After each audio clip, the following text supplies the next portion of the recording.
We are often being told to work towards having a job, go to school so that you can have a job, work hard so that you can get a job, but no one really ever tells you about how to thrive in your job or how to even handle yourself in your workplace. And that's why it's really frustrating, especially in the corporate environments. And my God, I've really gone through corporate and I realized it's just not for me. But when I was in corporate, I really didn't have such a hard time, and I really want to share some of the things that I did and some of the things that I learned about how to actually thrive in a corporate workplace. And even if you don't even work in a corporate environment, if you are a freelancer or even a content creator, you still have to work with corporates. A lot of brand partnerships come from corporate companies, so it actually is good to know how things work in the corporate environment so that you can work well with brands if that is something that you want. And one of the most important things actually before even getting into a corporate environment is you have to understand what type of company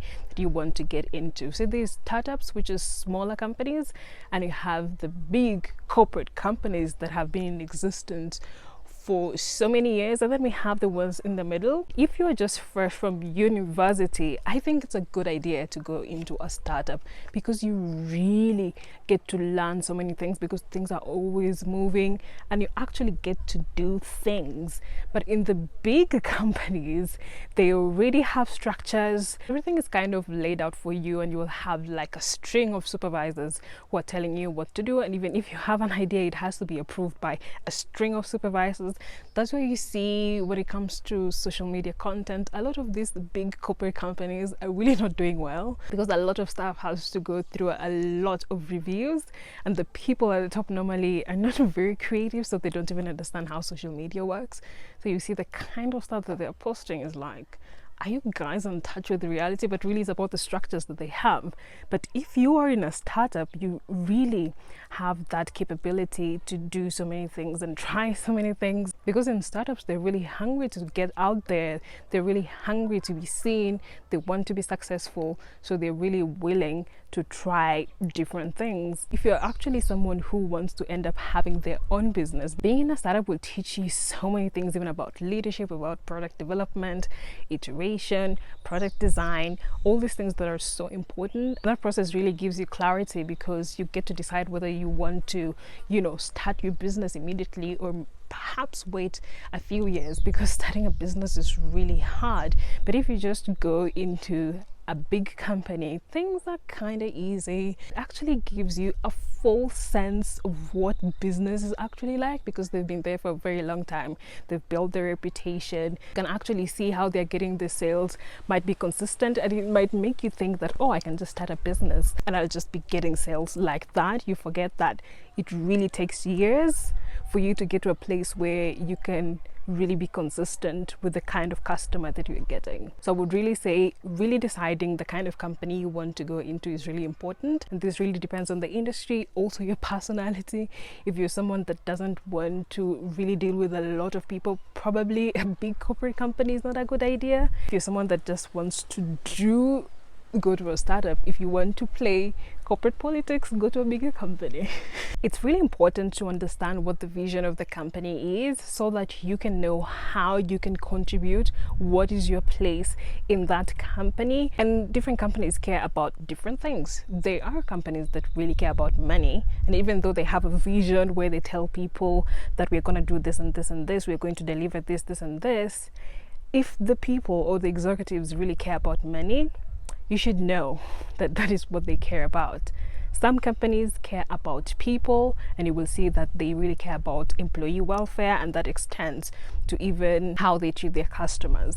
Then there are some that care about the planet, about society, and they're always trying to really do things that are good for society and planet. But most of the time it's not something that it's outright, because the vision that is put out on their websites might just be there for PR purposes and to attract customers.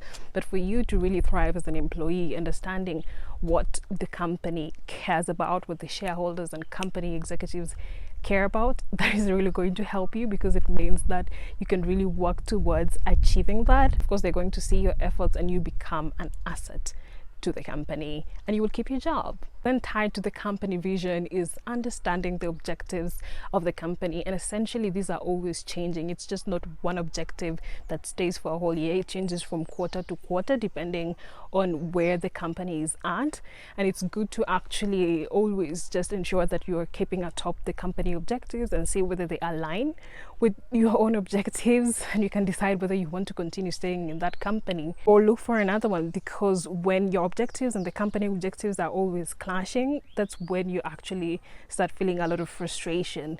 So it's good to always just know that you are in sync. For example, when a company is just starting out, a lot of their objectives are always about being seen, about the awareness, and then as it progresses, it's really about bringing in the sales. A lot of people don't understand this, and one of the startups that I worked in France actually failed because they didn't understand this, because they just wanted to sell their product to people, but people don't know who you are.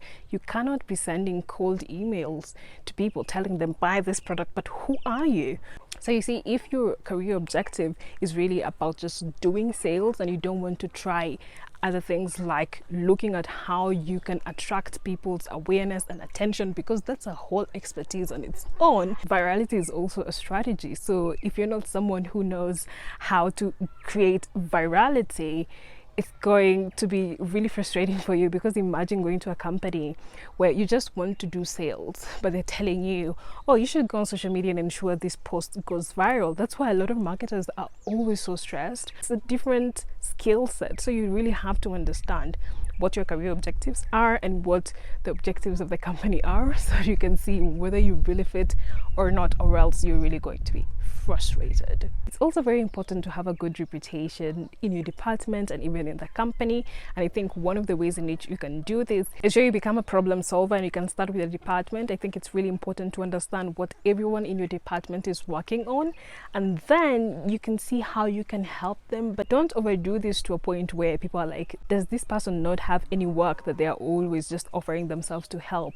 Do it in a way where you're just helping someone, and especially in the time of crisis, when the company is going through a crisis, you should be the person that is front and center helping to quench the crisis. You will be remembered, but also don't be modest about the things that you're doing. Ensure that people actually know what you're doing, how you're contributing to the environment, to the department, to the company, because then people will actually know you as someone they can rely on. You're not only going to have a great time, but also when the company is trying to retrench people because it's going through hard times, you're going to be one of those people who is kept in the company. Why? Because you're an asset. So try and become an asset. You know, a lot of people are always being like, you should just do whatever is in your job description, but going above and beyond will always pay, because it doesn't really mean that you have to stay in that company forever. It's really about ensuring that for that moment that you're there, you're gaining something, and what you are really gaining is positive PR. Can you imagine if someone is just having a conversation with somebody else from another department and they're talking about how you've helped to them? Like, your reputation is being built by other people when you help them. So be a problem solver. I also find that it's really important to make friendships, not really friendships, but acquaintances with other people from different departments. And this is really important because you really get to have a good idea about the health of the company, because people from different departments are always talking. People from the finance department always know whether the company is doing well or not, and this will actually help you to know whether it's time to look for another job or it's time to crank up the heat, so that when people are being given bonuses, you are there at the top. If you're in a department like, well, the marketing department, where you actually have to work with people from different departments, it's actually good to treat these people very well, because most of the time they don't like people from marketing because they spend a lot of money. So you just ensure you talk to them nicely so that they can always just treat you well. Let me tell you, when you work in a company and you're dealing with a department that is one of the most important in the company, and you do something bad to one of those people, they're going to frustrate your life. Imagine you have something that needs to be reviewed, that needs to be approved, but you already severed ties with someone from the department who is supposed to approve that. You're going to have a hell of a time. So just ensure you're trying to be nice. Even if someone talks to you badly, just